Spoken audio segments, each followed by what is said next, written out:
Hello दोस्तों, स्वागत है आप लोग को EDU-BPSC में। दोस्तों, आज के सेशन में हम लोग का रहने वाला है आधुनिक बिहार का इतिहास। जैसा कि आप लोग टॉपिक देख रहे हैं यहाँ आधुनिक बिहार का इतिहास का जो हम लोग व्याख्या करने वाले हैं, यहाँ पे बहुत ही अच्छे ढंग से हम लोग देखेंगे। आधुनिक बिहार में हम लोग देखेंगे सबसे पहले यूरोपीय कंपनियों का प्रवेश। यानी आधुनिक बिहार की व्याख्या में आज का रहने वाला है कि यूरोपीय कंपनियों का प्रवेश होता है, जनजातीय विद्रोह, 1857 की क्रांति और बिहार, राष्ट्रीय आंदोलन और बिहार, पृथक बिहार का गठन। तो यहाँ पे सबसे इसका जो फर्स्ट टॉपिक है उसके बारे में देख लेंगे, यूरोपीय कंपनियों का प्रवेश। यूरोपीय कंपनियों का प्रवेश बिहार में किस तरह से होता है उसके बारे में यहाँ देख लेंगे, उसकी चर्चा यहाँ हम लोग करेंगे दोस्तों। चलिए दोस्तों, तो अगर आप लोगों ने मेरे चैनल को सब्सक्राइब नहीं किया है तो मेरे चैनल को सब्सक्राइब कर लें, ताकि जब भी मैं इसी तरह का वीडियो बनाऊं तो आप लोग को सबसे पहले नोटिफिकेशन मिले। चलिए दोस्तों, तो देखते हैं यहाँ पे यूरोपीय कंपनियों का प्रवेश। यूरोपीय कंपनियों का प्रवेश बिहार में सर्वप्रथम पुर्तगाली आए। यहाँ देखते हैं हम लोग कि बिहार में सर्वप्रथम पुर्तगाली आए, जो हुगली से पटना नाव द्वारा व्यापार करते थे। वे पटना से सोरा, सूती वस्त्र, चीनी, मिट्टी के बर्तन, मसाले आदि प्राप्त करते थे। हमारा जो यूरोपीय कंपनियों का प्रवेश में सबसे मस्ट टॉपिक हो गया, इसका हेडिंग जैसे कह सकते हैं हम लोग कि बिहार में सर्वप्रथम पुर्तगाली आए, जो हुगली से पटना नाव द्वारा व्यापार करते थे। वे पटना से सोरा, सूती वस्त्र, चीनी, मिट्टी के बर्तन, मसाले आदि प्राप्त करते थे। इसके बाद से देखते हैं दूसरा मुख्य बिंदु था कि 1932 ईस्वी में पटना में पटना कॉलेज की उत्तरी इमारत डचों ने अपना व्यापारिक केंद्र स्थापित किया था। डचों की अभिरुचि सूती वस्त्र, सोरा आदि में थी। यानी डचों की जो जो रुचि थी वह सूती वस्त्र और सोरा में था। तीसरा हमारा यहाँ मुख्य बिंदु हो जाता है कि अंग्रेजों ने 1620 ईस्वी में पटना के आलमगंज में अपना व्यापारिक केंद्र स्थापित किया, लेकिन वह 1621 ईस्वी में बंद हो गई। उन्हें व्यापारिक केंद्र स्थापित करने में वास्तविक सफलता 1651 ईस्वी में मिली। दोस्तों, हम लोग बहुत ही अच्छा ढंग से इसकी व्याख्या करके एक एक टॉपिक को देख लेंगे। इसके बाद से देखते हैं तीसरा हमारा मुख्य बिंदु हो जाता है कि अंग्रेजी यात्री पीटर मुंडी 1632 ईस्वी में बिहार आया था। सबसे पहले हम लोग इसका एक नोट्स भी बना सकते हैं, वहाँ पे मुख्य मुख्य टॉपिक को अपने कॉपी में नोट भी कर सकते हैं। जैसे कि अंग्रेज यात्री तो पीटर मुंडी 1632 ईस्वी में बिहार आया था। उसने यहाँ व्यापार की संभावनाएं देखी तथा डच कंपनी को व्यापार करते हुए देखा। इसके बाद से देखते हैं अंग्रेजी कंपनी की फैक्ट्री में वर्तमान में गुलजार बाग, पटना स्थित गवर्नमेंट प्रिंटिंग प्रेस एवं सर्वे कार्यालय स्थित है। अंग्रेजी कंपनी की फैक्ट्री में वर्तमान में गुलजार बाग, पटना स्थित गवर्नमेंट प्रिंटिंग प्रेस अभी भी उसका एक उदाहरण है। इसके बाद से इसका जो मुख्य टॉपिक है उससे यानी यूरोपीय कंपनियों का प्रवेश द्वार में एक डेनिश कंपनी ने 1774 ईस्वी में पटना सिटी के नेपाली कोठी के समीप अपनी फैक्ट्री स्थापित की थी। इसके बाद से हमारा नेक्स्ट टॉपिक हो जाता है मुगल शासक फर्रुखसियर 1713 से 19 ईस्वी ने 1717 ईस्वी में अंग्रेज को भारत में कहीं भी व्यापार करने एवं सिक्के प्रयोग करने की मान्यता दी। इस घोषणा को ईस्ट इंडिया कंपनी का मैग्ना कार्टा कहा जाता है। यहाँ बहुत ही महत्वपूर्ण यह क्वेश्चन बन जाता है कि किस मुगल शासक के द्वारा भारत में कहीं भी व्यापार करने एवं सिक्के का प्रयोग करने का मान्यता किस मुगल शासक के द्वारा दिया गया, तो फर्रुखसियर के द्वारा दिया गया। और उसका पूछा जाता है कि उसका सन ईस्वी सन पूछा जाता है कि कब से कब तक, तो 1713 से 19 के बीच में। इसके बाद से देख लेते हैं अगला हम लोग का यहाँ टॉपिक हो जाता है कि बंगाल, बिहार एवं अंग्रेज, यानी बंगाल, बिहार एवं अंग्रेज। यहाँ पे अंग्रेजी कंपनी को 1717 ईस्वी में व्यापारिक अधिकार प्राप्त हो गया था। दूसरी ओर बंगाल के नवाब अलीवर्दी खां मुगलों से हटकर स्वतंत्र सत्ता चला रहे थे, अतः व्यापारिक हितों के लिए संघर्ष स्वाभाविक था। इसके बाद से देखते हैं मुख्य बिंदु कि 1756 ईस्वी में अलीवर्दी खां की मृत्यु के बाद उसका नाती सिराजुद्दौला को नवाब बनाया गया। इसके बाद से देखते हैं कि 23 जून 1757 ईस्वी को अंग्रेजों एवं सिराजुद्दौला के मध्य प्लासी की लड़ाई हुई, जिसमें सिराजुद्दौला पराजित हुआ। यानी 1756 ईस्वी में अलीवर्दी खां की मृत्यु होती है, उसके बाद सिराजुद्दौला को बंगाल का नवाब बनाया जाता है और 30 जून 1757 ईस्वी को अंग्रेजों एवं सिराजुद्दौला के मध्य प्लासी का लड़ाई होता है, जिसमें सिराजुद्दौला पराजित होता है। इसके बाद मुख्य बिंदु है, उसके बाद मीर जाफर को कठपुतली नवाब बनाया गया। 1760 ईस्वी में मीर जाफर की जगह उसके दामाद मीर कासिम को नवाब बनाया गया। यानी मीर जाफर की तुरंत बाद मीर कासिम को नवाब बनाया गया। इसके बाद से देख लेते हैं, मीर कासिम ने अंग्रेजों के हस्तक्षेप को कम करने के उद्देश्य से अपनी राजधानी मुंगेर स्थापित कर दिया। स्थानीय व्यापारियों पर से करों को समाप्त कर उससे ब्रिटिश कंपनियों को परेशानी होने लगी। यानी उन्होंने मीर कासिम के द्वारा, यानी वहाँ के जो स्थानीय लोग थे वहाँ उन पर से कर हटा दिया गया, जिससे ब्रिटिश कंपनियों को परेशानी होने लगी। अंग्रेजों ने 1763 ईस्वी में मीर कासिम को हटाकर पुनः मीर जाफर को नवाब बना दिया, क्योंकि मीर कासिम के द्वारा वहाँ के स्थानीय लोगों से कर नहीं लिया जाता था, इसलिए वहाँ पुनः मीर जाफर को नवाब बनाया गया। 1763 में मीर कासिम भागकर पटना आ गया। पटना में उसने अंग्रेजी फैक्ट्री पर अधिकार कर लिया। इसके बाद वह अवध के नवाब शुजाउद्दौला एवं मुगल बादशाह शाह आलम द्वितीय से मिला। तीनों की संयुक्त सेना एवं अंग्रेजों हेक्टर मुनरो के नेतृत्व में 22 अक्टूबर 1764 ईस्वी को बक्सर का युद्ध होता है। इस युद्ध में संयुक्त सेना की हार होती है। यहाँ दो टॉपिक महत्वपूर्ण हमारा हो जाता है कि प्लासी की युद्ध यानी 23 जून 1757 ईस्वी को, और पुनः यहाँ देख लेते हैं कि हेक्टर मुनरो के नेतृत्व में 22 अक्टूबर 1764 ईस्वी को बक्सर का युद्ध होता है। इस युद्ध में संयुक्त सेना की हार होती है। इसके बाद से देखते हैं नेक्स्ट टॉपिक में 12 अगस्त 1765 ईस्वी को इलाहाबाद संधि के तहत मुगल सम्राट शाह आलम द्वितीय को 26 लाख रुपए वार्षिक के बदले ईस्ट इंडिया कंपनी को बिहार, बंगाल और उड़ीसा का दीवानी यानी लगान वसूली अधिकार देना पड़ा। इसके बाद से देखते हैं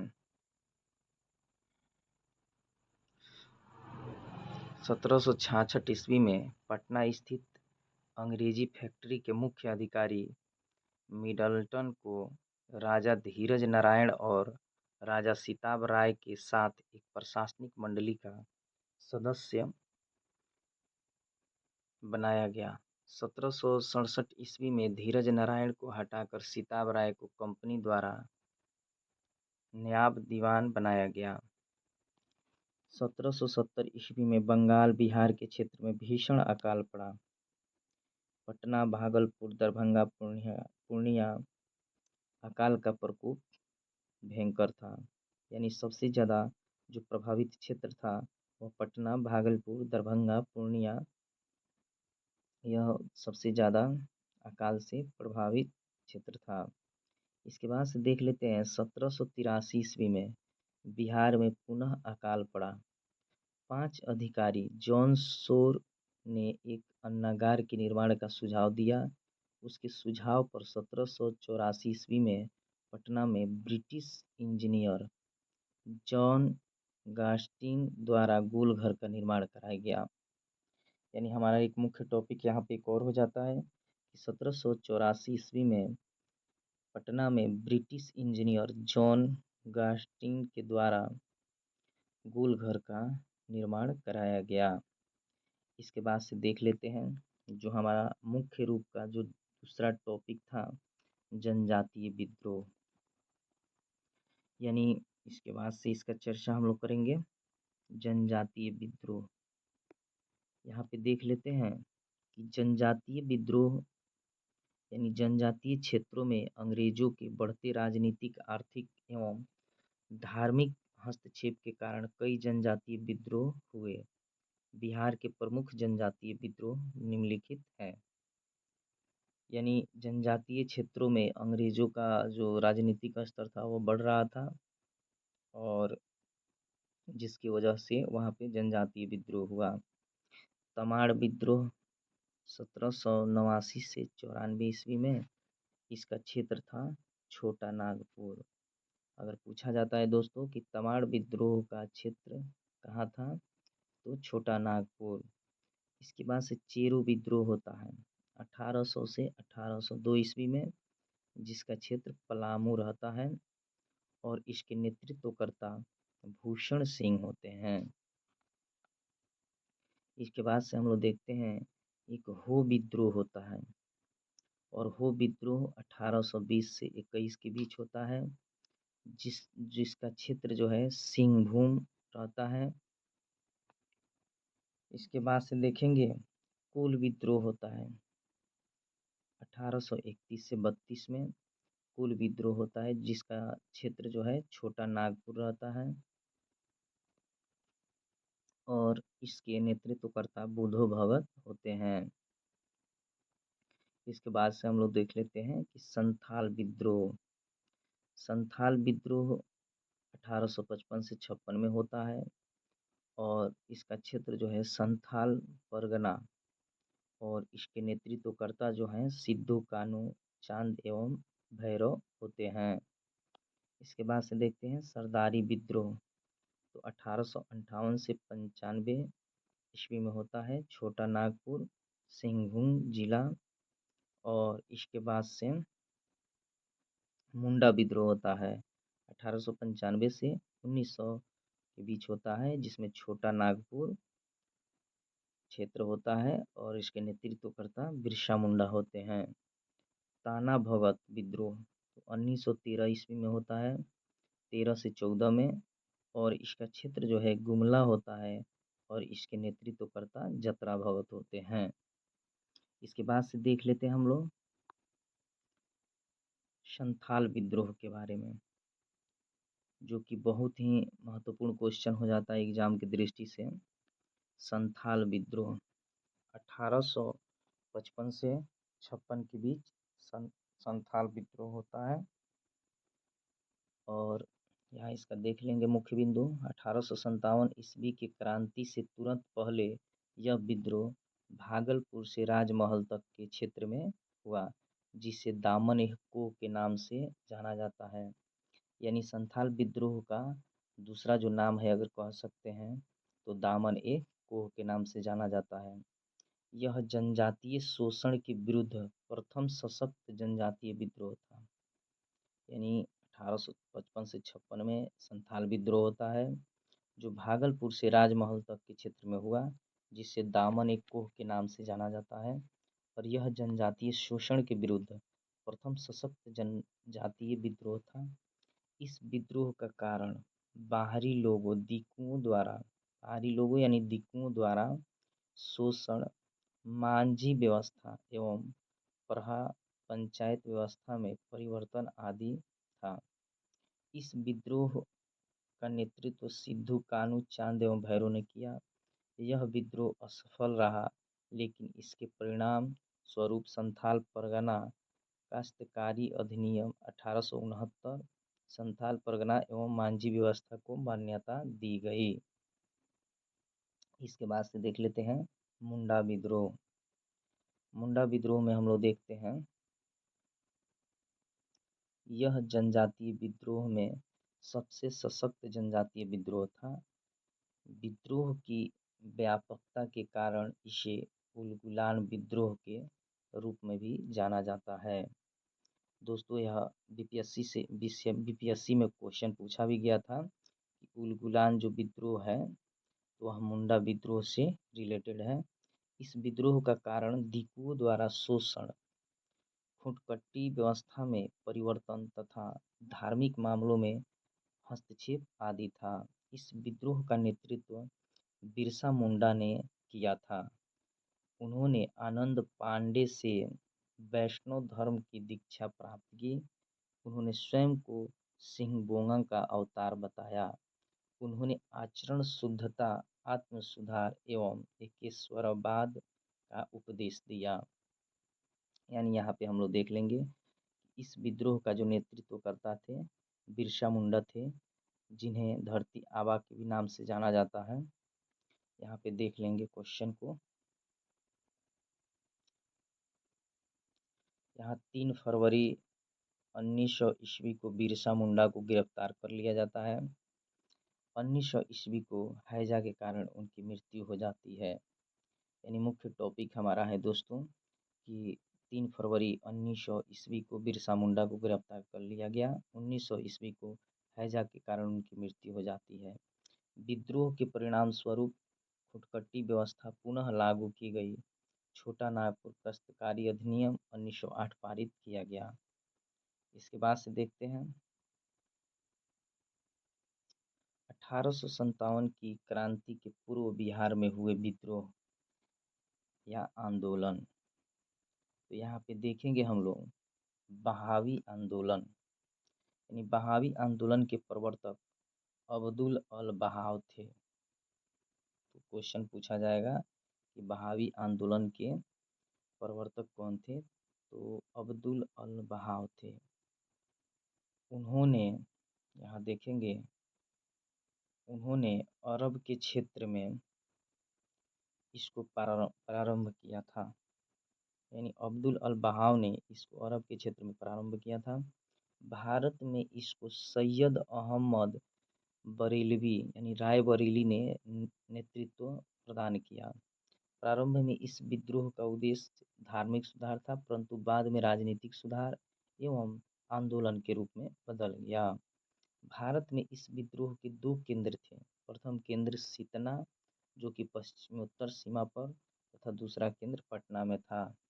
पटना केंद्र से धन एवं स्वयंसेवकों को सितना भेजा जाता था।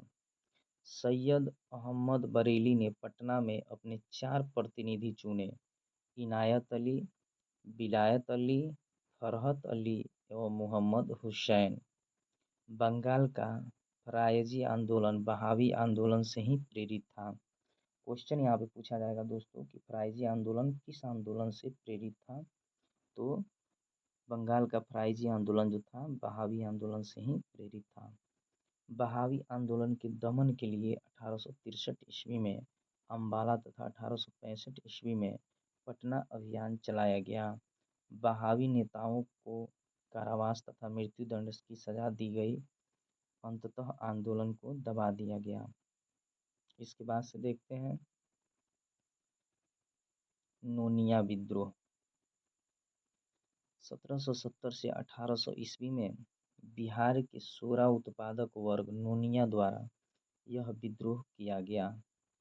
सोरा का उपयोग बारूद बनाने में किया जाता था। बिहार में सोरा उत्पादन मुजफ्फरपुर, सारण, हाजीपुर, पूर्णिया आदि क्षेत्रों में होता था। बिचौलियों ने कच्चा सोरा ब्रिटिश कारखानों को देते थे तथा मुनाफा स्वयं रख लेते थे। परिणाम स्वरूप नोनिया समुदाय ने गुप्त रूप से सोरा बेचना शुरू कर दिया। अंग्रेजों ने इस पर रोक लगाई, जिसके विरोध में नोनिया समुदाय ने विद्रोह कर दिया था। अंततः अंग्रेजों द्वारा विद्रोह को दबा दिया गया। तो यहाँ पे देख लेते हैं 1770 से 1800 ईस्वी में नोनिया विद्रोह होता है, जो कि एक नोनिया समुदाय के द्वारा किया जाता है, क्योंकि उनके हक को मारा जा रहा था। उनका जो वहाँ पे मुंशी कहिए या उनके आगे जो कार्य करने वाला था, उनके हक की जो जितना पारितोषिक जो मजदूरी होना चाहिए उसको नहीं देता था।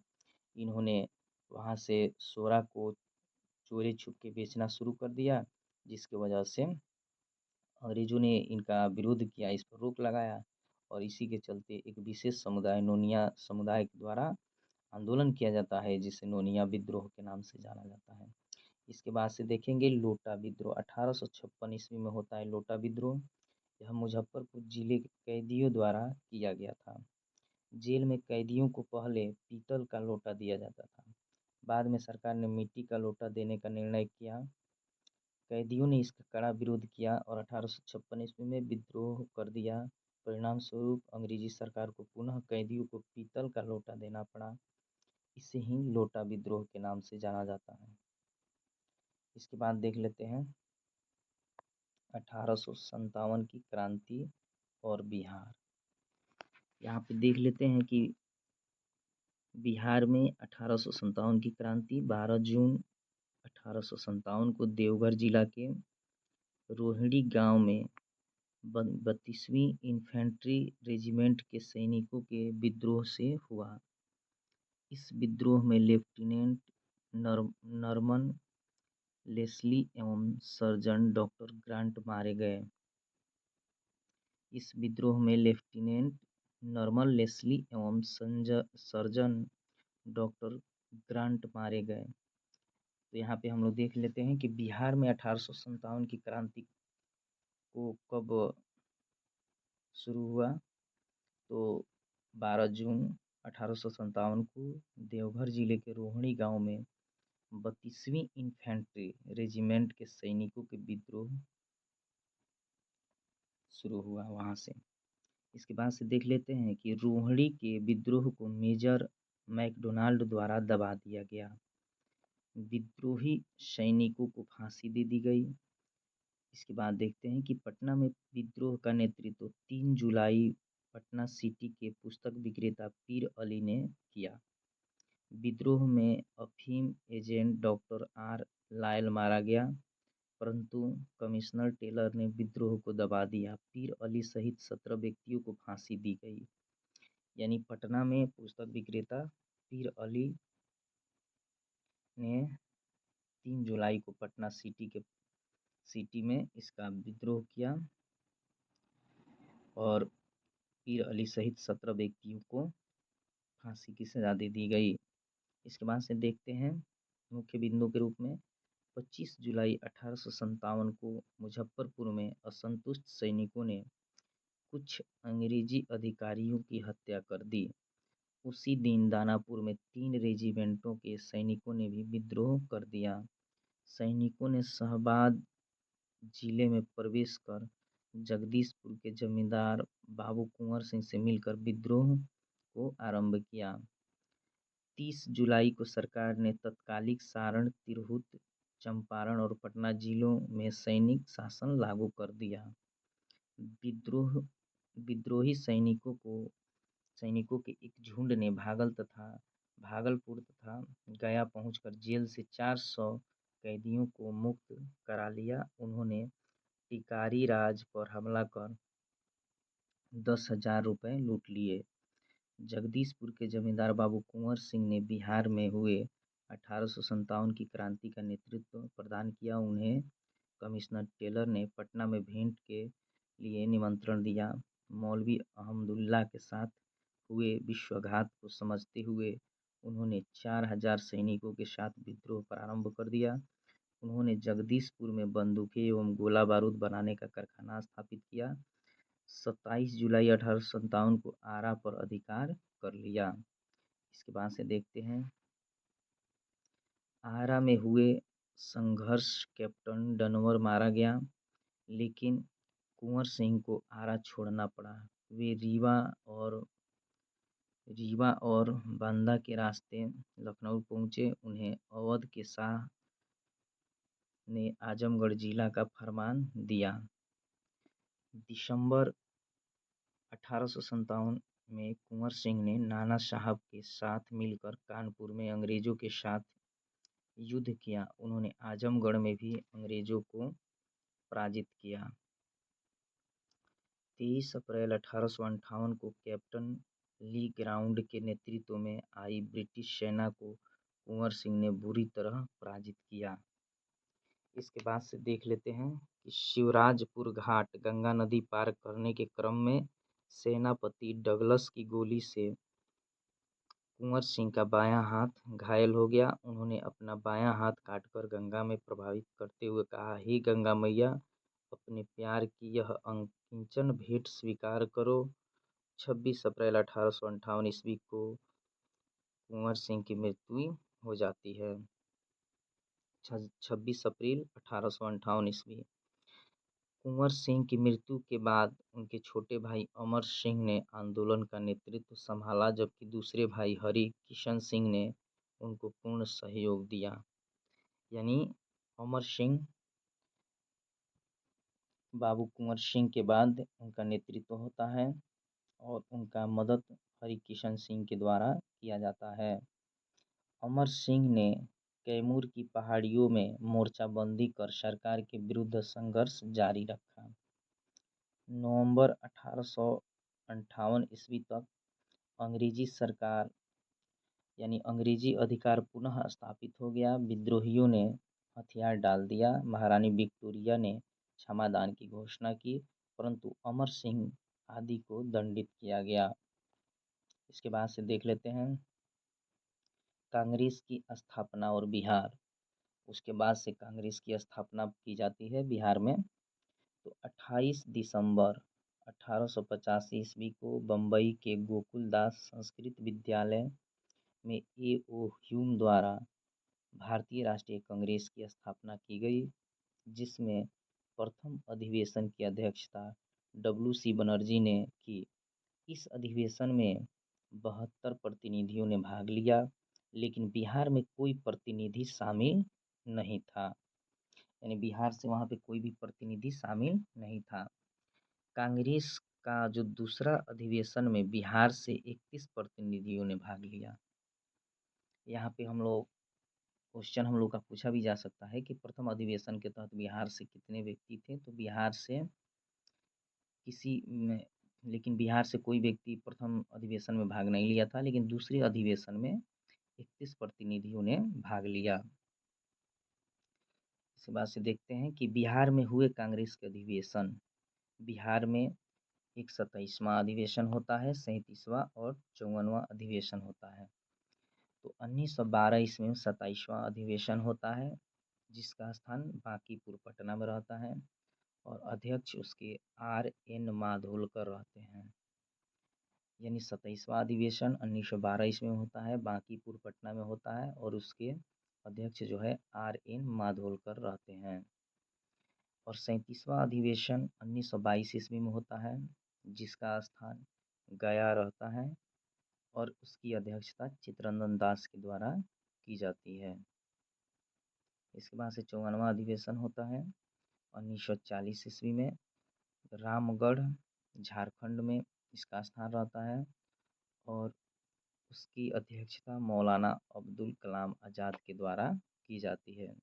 तो बिहार में इस तरह से 3 अधिवेशन होता है, 27वां अधिवेशन, 37वां और 54वां अधिवेशन होता है और उसकी अध्यक्षता R.N. माधोलकर, चित्तरंजन दास, मौलाना अब्दुल कलाम आज़ाद के द्वारा किया जाता है। चलिए इसके बाद से देख लेते हैं बंग भंग स्वदेशी और आंदोलन और बिहार। इसके बाद से देख लेते हैं बंगाल विभाजन की घोषणा 20 जुलाई 1905 ईस्वी को तत्कालिक वायसराय लॉर्ड कर्जन के द्वारा किया जाता है। इसे 16 अक्टूबर 1905 ईस्वी को प्रभावी किया गया। अगर क्वेश्चन परीक्षा में देता है कि बंगाल विभाजन की घोषणा कब की गई, तो 20 जुलाई 1905 को होगा और यही पूछा जाता है कि यह पूर्ण रूपेण प्रभावी कब हुआ, तो 16 अक्टूबर 1905 ईस्वी को। इसके बाद से देख लेते हैं विभाजन के विरोध में संपूर्ण देश में बंग भंग विरोध आंदोलन शुरू हो गया।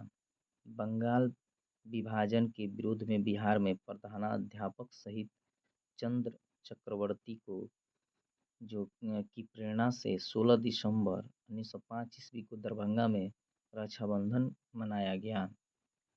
विरोध को सशक्त बनाने के लिए बिहारी स्टूडेंट्स कॉन्फ्रेंस की स्थापना हुई 1906 ईस्वी में और बंगाल विभाजन को 1911 ईस्वी में रद्द कर दिया गया। इस तरह से यहाँ पे 3 टॉपिक बनता है एग्जाम की दृष्टि से कि बंगाल विभाजन की घोषणा कब की जाती है, तो 20 जुलाई 1905 ईस्वी को। बंगाल जो इसका विभाजन जो प्रभावी रूप से कब हुआ, तो 16 अक्टूबर 1905 ईस्वी को। और बंगाल विभाजन को रद्द कब किया जाता है, तो 1911 ईस्वी को। इसके बाद से देख लेते हैं मुजफ्फरपुर बम कांड। मुजफ्फरपुर में 30 अप्रैल 1908 ईस्वी को खुदीराम बोस और प्रफुल्ल चौकी ने यहाँ पे देखेंगे जज किंग्सफोर्ड की हत्या का प्रयास किया। उन्होंने गाड़ी पर बम फेंका, लेकिन गाड़ी में प्रिंगले कनेडी की पत्नी और पुत्री थी। बम कांड में उनकी मृत्यु हो गई। घटना के बाद वे दोनों रेलवे लाइन से समस्तीपुर भाग निकले। प्रफुल्ल चौकी ने गिरफ्तारी से बचने के लिए आत्महत्या कर ली, लेकिन खुदीराम बोस पूसा में पकड़े गए। खुदीराम बोस को 18 वर्ष की आयु में 11 अगस्त 1908 ईस्वी को फांसी की सजा दे दी गई। इसके बाद से देखते हैं होम रूल आंदोलन और बिहार। देख लेते हैं यहाँ पे होम रूल आंदोलन और बिहार। 1916 ईस्वी में एनी बेसेंट के नेतृत्व में मद्रास तथा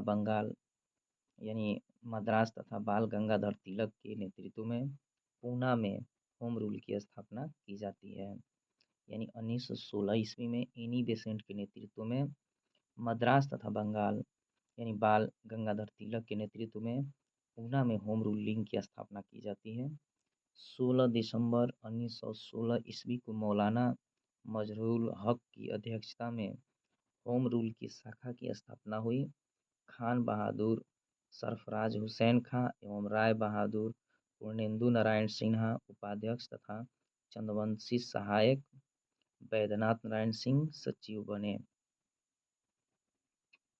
इसके बाद से देखते हैं श्रीमती एनी बेसेंट पहली बार 18 अप्रैल 1918 ईस्वी और दूसरी बार 25 जुलाई 1918 ईस्वी को पटना आई। उन्होंने होम रूल के विचारों से सबको अवगत कराया। इस आंदोलन का उद्देश्य ब्रिटिश साम्राज्य के अधीन रहते हुए संवैधानिक तरीके से स्वशासन प्राप्त करना था। इसके बाद से आते हैं अगला जो हम लोग का आंदोलन है वह चंपारण आंदोलन, यानी चंपारण सत्याग्रह 1917 ईस्वी में होता है। चंपारण में किसानों के लिए 3 कठिया प्रणाली प्रचलित थी। इसके तहत किसान को प्रत्येक 20 कट्ठा में से 3 कट्ठा में नील की खेती करना अनिवार्य था। इस व्यवस्था के प्रति किसानों में काफी आक्रोश था, क्योंकि नील की फसल भूमि को बंजर बना रही थी। वहीं आर्थिक रूप से शोषक भी थी। 1916 ईस्वी में कांग्रेस के लखनऊ अधिवेशन में मुरली भरावा गांव के राजकुमार शुक्ल ने इस समस्या पर कांग्रेस नेतृत्व का ध्यान आकृष्ट किया। ब्रजकिशोर प्रसाद ने एक प्रस्ताव पेश किया। राजकुमार शुक्ल ने महात्मा गांधी जी को बिहार आकर किसानों की समस्या सुनने के लिए आमंत्रित किया। इसके बाद से देखते हैं कि गांधी जी कलकत्ता से 10 अप्रैल 1917 ईस्वी को पटना पहुंचे तथा 15 अप्रैल 1917 ईस्वी को वे चंपारण मोतिहारी पहुंचे। उन्होंने प्लांटर्स एसोसिएशन के सचिव जे.एम. विल्सन से जांच कार्य में सहयोग करने का अनुरोध किया। चंपारण के जिला मजिस्ट्रेट डब्ल्यू.जे. हार्डकॉक ने यानी 16 अप्रैल 1917 ईस्वी को गांधी जी के चंपारण छोड़ने संबंधित अधिसूचना जारी की। धारा 144 के उल्लंघन के आरोप में उन्हें गिरफ्तार कर लिया गया। बाद में 31 अप्रैल 1917 ईस्वी को उन्हें रिहा कर दिया गया। गांधी जी ने स्वतंत्र जांच कर 13 मई 1917 ईस्वी को अपनी जांच रिपोर्ट बिहार उड़ीसा के मुख्य सचिव को सौंपी। परिणाम स्वरूप कृषकों की स्थिति की जांच के लिए चंपारण एग्रियन समिति का गठन किया गया। इस समिति के अध्यक्ष अध्यक्ष मध्य प्रदेश के आयुक्त एफ.जी. सलाई थे तथा महात्मा गांधी, एल.सी. अदामी, राजा हरिहर प्रसाद, नारायण सिंह, डी.जे. रीड एवं जी. रैनी आदि इसके सदस्य थे।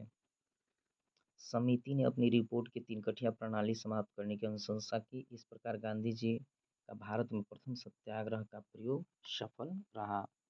चंपारण सत्याग्रह में गांधी जी के प्रमुख सहयोगी राजेंद्र प्रसाद, ब्रजकिशोर प्रसाद, अनुग्रह नारायण सिंह, धरणीधर मजहरूल हक, राजकुमार शुक्ल, रामनवमी प्रसाद और शंभू शरण आदि थे। यानी यह परीक्षा की दृष्टि से बहुत ही महत्वपूर्ण हो जाता है कि चंपारण सत्याग्रह में गांधी जी के सहयोगी कौन कौन थे। ऑप्शन में यहाँ पे दिया जाता है तो हम लोग देख लेंगे। राजेंद्र प्रसाद, ब्रजकिशोर प्रसाद, अनुग्रह नारायण सिंह, धरणीधर मजहरूल हक, राजकुमार शुक्ल, रामनवमी प्रसाद और शंभू शरण आदि थे। इसके बाद से देख लेते हैं कि चंपारण सत्याग्रह गांधी जी द्वारा भारत में चलाया गया प्रथम सत्याग्रह था। चंपारण सत्याग्रह से प्रेरित होकर जून 1919 ईस्वी में मधुबनी जिले के किसानों ने स्वामी विद्यानंद के नेतृत्व में दरभंगा राज के विरुद्ध आंदोलन किया। दोस्तों आई होप कि मेरा वीडियो अच्छा लगा होगा। दोस्तों वीडियो अच्छा लगा हो तो वीडियो को लाइक, शेयर और सब्सक्राइब जरूर करें। मिलेंगे नेक्स्ट वीडियो में इसी तरह के वीडियो को लेकर के, जिसमें आज आधुनिक बिहार से संबंधित हम क्वेश्चन को देखें।